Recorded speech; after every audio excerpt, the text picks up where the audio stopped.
Microsoft made a lot of money this week, so why is everyone upset? Happy Friday, friends. Hopefully you had a good week. Hopefully you did. I had a good week. It's snowing. I don't know why I'm banging on the desk. I'm always typically in a good mood. Hopefully you are too, and things just sort of worked out well for you this week. So I can't personally fix all your problems, but maybe this podcast will make your day marginally brighter. And speaking of margins, Microsoft announced earnings this week, and they cleared the deck. They made a ton of money, $51.7 billion in revenue, which is a 20% increase year over year, which was already coming off a previous year that was exceptional for them. So $51.7 billion in revenue, net income of $18.8 billion, again up 21%, which the astute of you might notice that means that their margins increased just a little bit there, since their net income outpaced the growth of their revenue. Either way, digging through the weeds there. Microsoft 365 consumer subscribers grew to 56.4 million. Windows OEM revenue increased 25%. That is good for Windows. And Surface revenue was up 8%. Now, I had a little concern maybe potentially about Surface, because last year they had a $2 billion quarter, and it was, hard to think, like, maybe are they going to be able to do it again this year? Reason being the chip shortage, which we all know is impacting everybody. But they did. They had an 8% growth in Surface revenue, which means they had more than $2 billion in revenue for the Surface brand.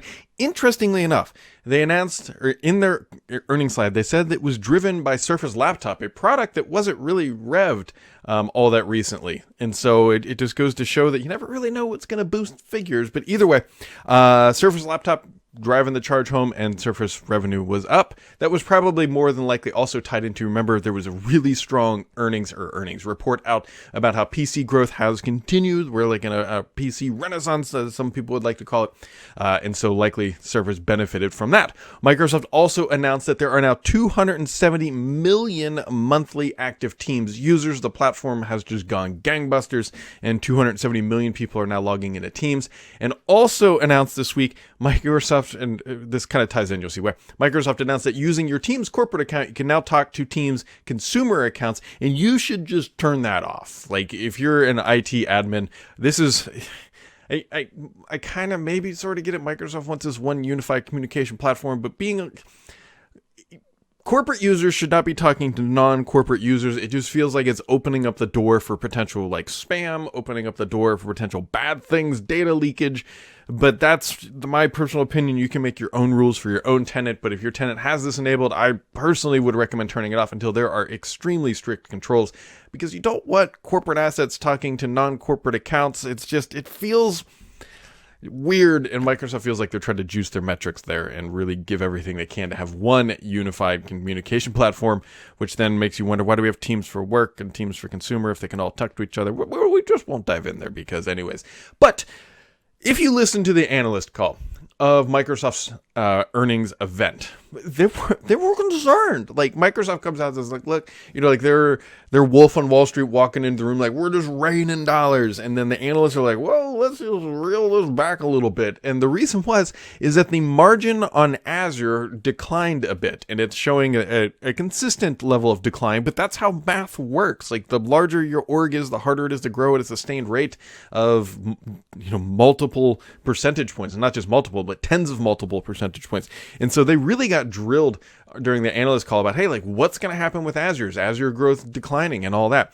One of the interesting things too is that when is Microsoft actually going to start breaking out purely Azure revenue? Now, the reason why I say this is there was a conversation that I was a part of on Twitter yesterday that looks like Microsoft's Azure revenue on an annualized basis is somewhere around $40 billion. That is a massive business. That is a bigger business than most businesses on the planet. It is a $40 billion roughly entity. Now, if you extrapolate out Microsoft's earnings for the first two quarters, it looks like they're going to land somewhere around $190-ish billion for the year, which means that Azure is roughly 20 to 22% of the company's overall revenue.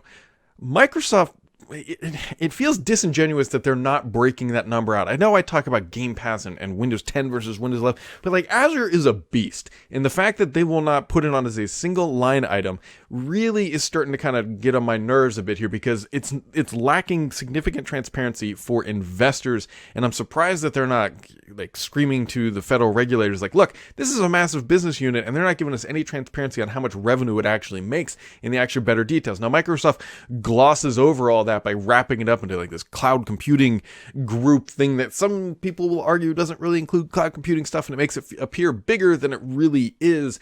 And the reason we know where they're doing that is because when you compare it to AWS, that is what Microsoft does not want, is a line item by line item comparison to AWS. But I feel that if it's truly a $40 billion run rate for Azure, it is time that Microsoft be forced to do that, because it should be a best practice in the industry that if you have a business unit that is more than 20% of your overall revenue, you should have to just kind of line item that. So that's why the analysts were a little bit up in arms. Interestingly enough, things that were not mentioned on the earnings call is Microsoft's acquisition for $70 billion. More people, the analysts were worried about Azure more than they were about Microsoft spending $70 billion, or roughly $70 billion, I should say, on Activision. That question did not come up. Didn't come up. Nobody cared. Nobody cared that they're spending $70 billion, which to me was like whatever.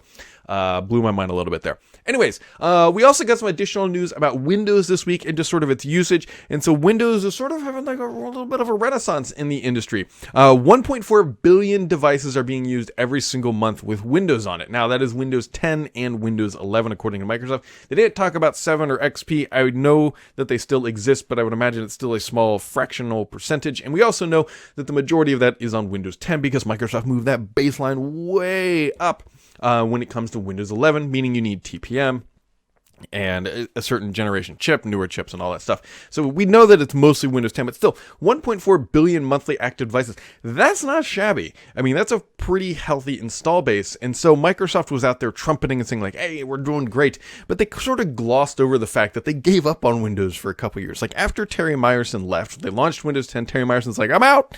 And then they split up Windows effectively into like 2 or potentially 3 different people, depending on how you look at it. It didn't even have a seat on the senior leadership table. And Microsoft just sort of let it waddle around because they've kind of figured like, I think we all kind of think that they thought, hey, Windows is just stagnated. It's not going to do anything. And then they started to see a little bit of momentum, and then Panos Panay got assigned the responsibilities to run Windows, and they launched Windows 11, and now they're out trumpeting about how great it is again. And so the point of that is, if you're a fan of Windows and a user of Windows, this is good. This is all great things that Microsoft did. There's a line in the movie Top Gun where they say Maverick's re-engaging. And so this is Microsoft's re-engaging, or at this point, Rowdy has re-engaged Windows. And like they're taking it serious again. And like they actually, based on how they were talking about it, looks like they look at it as potential growth opportunity yet again, which was great for people like myself and probably everybody listening to this who likes Windows, because that means they're going to give it some more love.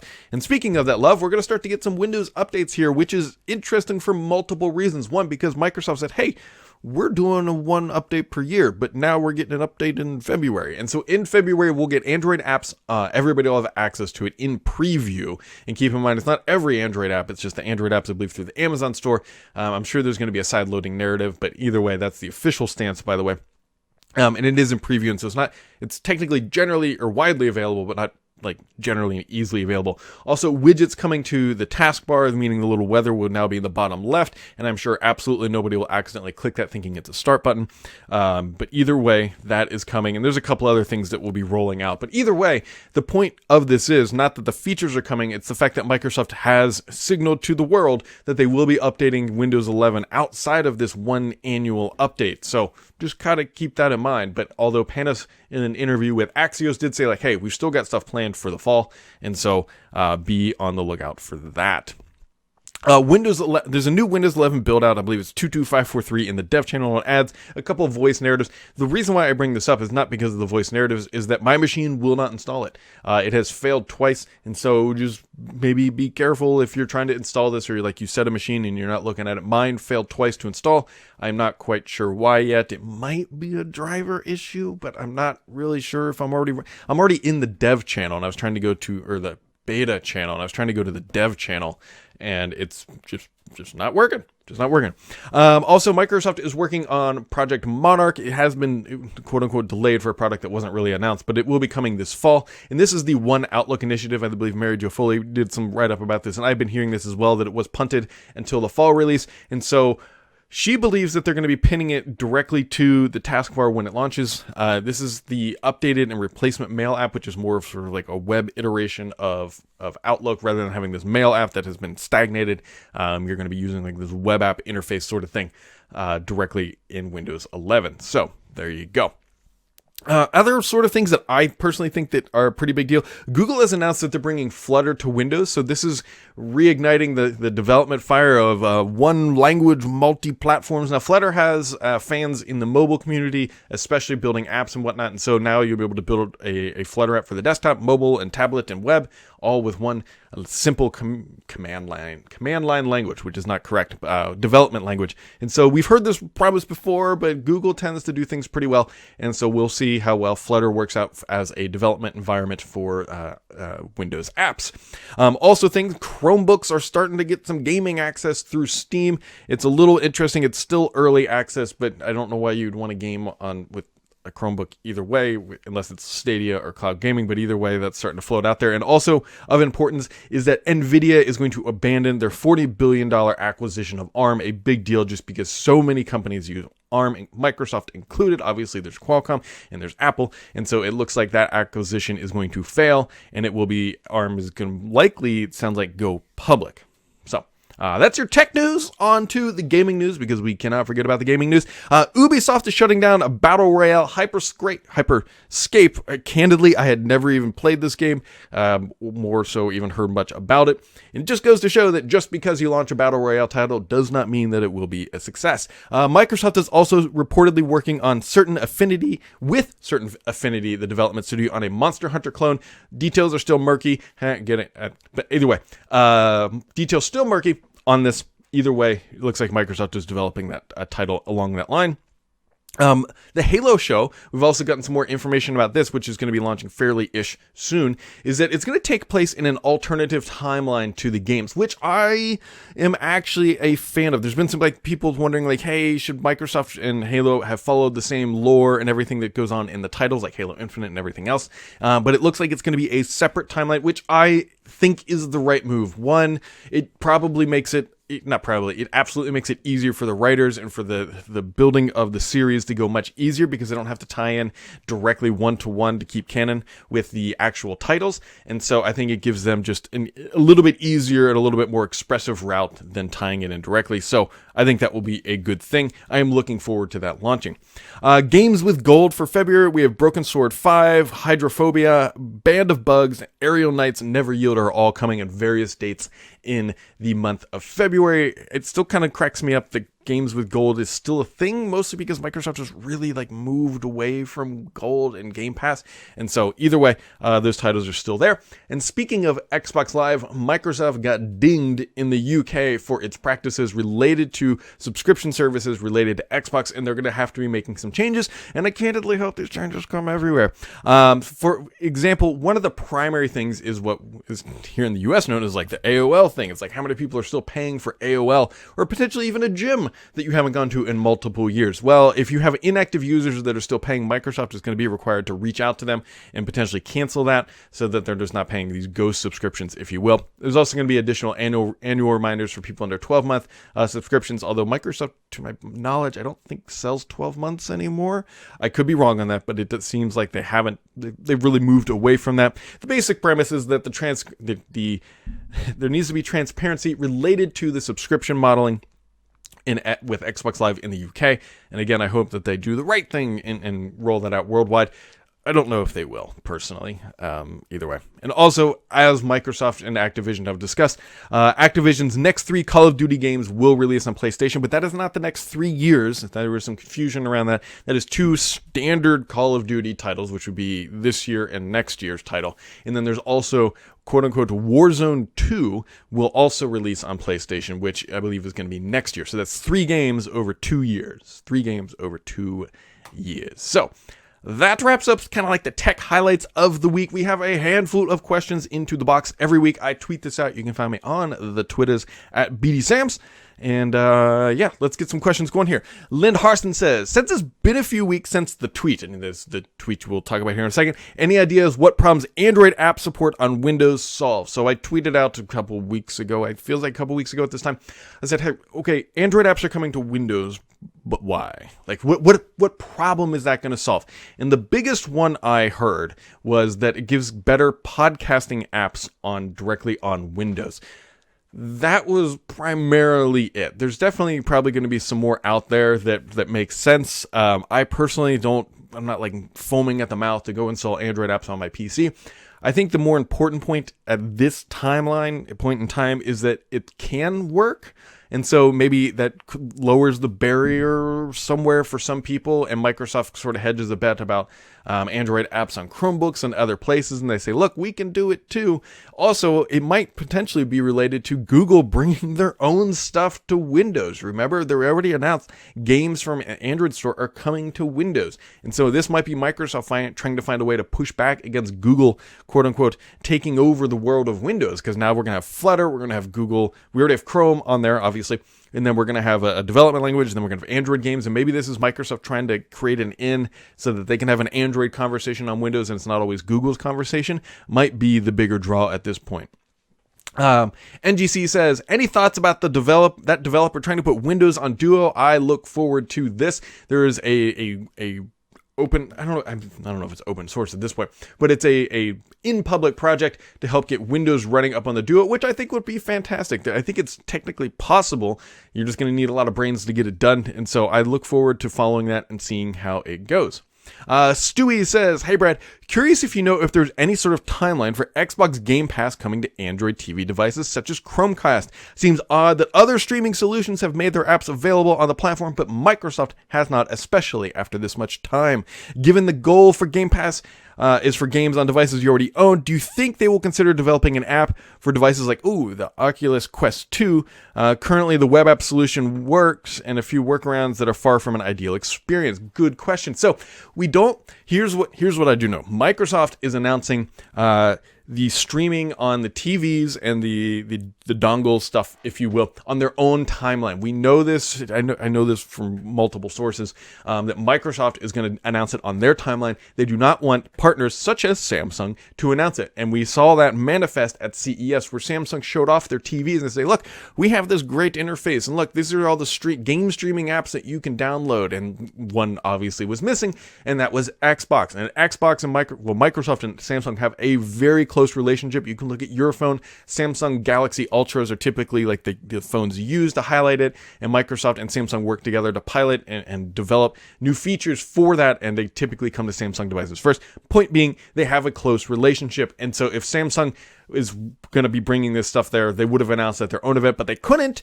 because Microsoft wants to have their own event when they can announce it and bring this stuff to market. So I don't have a timeline. I keep trying to figure out when Microsoft is going to announce this, but we know it's coming. We know for a fact. Microsoft has already stated this as a fact, that it is coming. We just don't know when.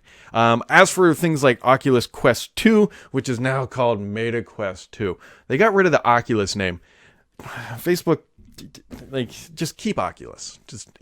It was a perfect name. Now, whatever, the Meta Quest 2, I don't know, actually. That's going to be something that's probably more up to Facebook than it is to Microsoft, potentially.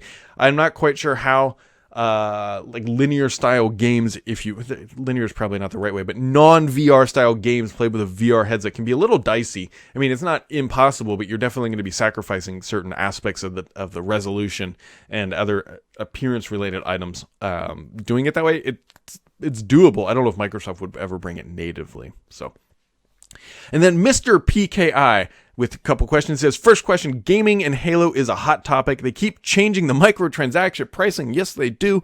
But are they actually getting uptake in players buying armor upgrades at these prices? This is something that's this is something that's been really frustrating from the Halo community. First off, they came out with a game and it was well received, and it had the thing that keeps Halo, I think, going is that the mechanics of the gameplay are beautiful. Like, they're really smooth, they're really well done, exceptionally well done even. But there's a lot of things that just sort of like fell away, like launching without a Slayer playlist. But the store is one of them, a serious point of contention, where I think I was looking earlier today, it was $7 for a helmet armor, and you can't even use it in every single way that you want. Like, you can't change its color. It's like, that's it, $7. Microsoft is really betting on what are called the whales in these types of games. It's a term stolen from Las Vegas, which is you have a minority amount of users spending the majority amount of dollars. And so they're clearly tinkering with the microtransactions, and they're going to be doing some little bit of economics here. They know that, let's talk about that helmet for a second. They know, let's just make up numbers here. At $7, which is not a made up number, 3 people will buy it. So they would make $21. If they lower it to $5, would 4 people buy it? Well, if they do, but they only make $20 there. But if 6 people do it, then they make 24, right? And so there's an equation or an economics line here that shows, hey, there is a median price point that makes sense where we can maximize the number of people who will buy it, and we also create enough appeal that enough people will buy it to outsell potentially the whale scenario. And so I expect that they will continue to juggle pricing as they try to sort of juice the revenue here. And though I also suspect that they'll eventually do sales for older items that may not be as attractive, a 50% off thing or whatever, something like that. But they're definitely they're not solid in their pricing model, which is frustrating for a lot of people, mostly because I think it works against Halo's own narrative. As right now, we're talking about price fluctuations. Well, if you're thinking about buying armor, maybe if I wait a little bit longer, it'll be cheaper. Or maybe it ever won't be. But I think right now the feeling among the community is that prices are being pressed down a little bit, and so a lot of people are waiting, and so Halo or 343 is trying to find that right equilibrium of the price point. Second, why is Lenovo not enabling Pluton by default?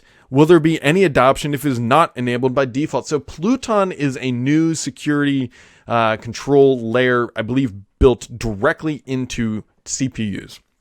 And so Microsoft calls this Pluton, if you will, and it's better than the TPM that is required for Windows 11 because it's all based on the chip, and it is supposed to be resistant to attacks on that type of a pipeline attack.